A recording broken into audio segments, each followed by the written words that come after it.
તાજેતરમાં બનાસકાંઠાથી મળતી માહિતી મુજબ બનાસકાંઠાના દિયોદર ખાતે દિયોદર રેલવે ફાટક પાસે યુવાન ટ્રેનની અડફેટે આવી જતા અકસ્માત સર્જાયો હતો। અકસ્માતમાં ગંભીર રીતે ઘાયલ યુવાનને પોતાના બંને પગ ગુમાવવાનો વારો આવ્યો હતો। અકસ્માતના પગલે લોકોના ટોળે ટોળા એકઠા થઈ ગયા હતા, જ્યારે ઘાયલ યુવકને પહેલા દિયોદર રેફરલ તથા ત્યારબાદ વધુ સારવાર અર્થે પાટણના ધરમપુર મેડિકલ હોસ્પિટલ ખાતે ખસેડવામાં આવ્યો હતો। હાલ સમગ્ર મામલે પોલીસે તપાસ હાથ ધરી છે।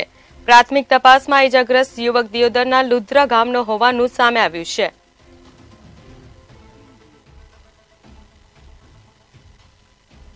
તો ફરી એકવાર આપને જણાવી દઈએ, બનાસકાંઠાના દિયોદર રેલવે ફાટક પાસે યુવાન ટ્રેનની અડફેટે આવી જતા અકસ્માત સર્જાયો હતો।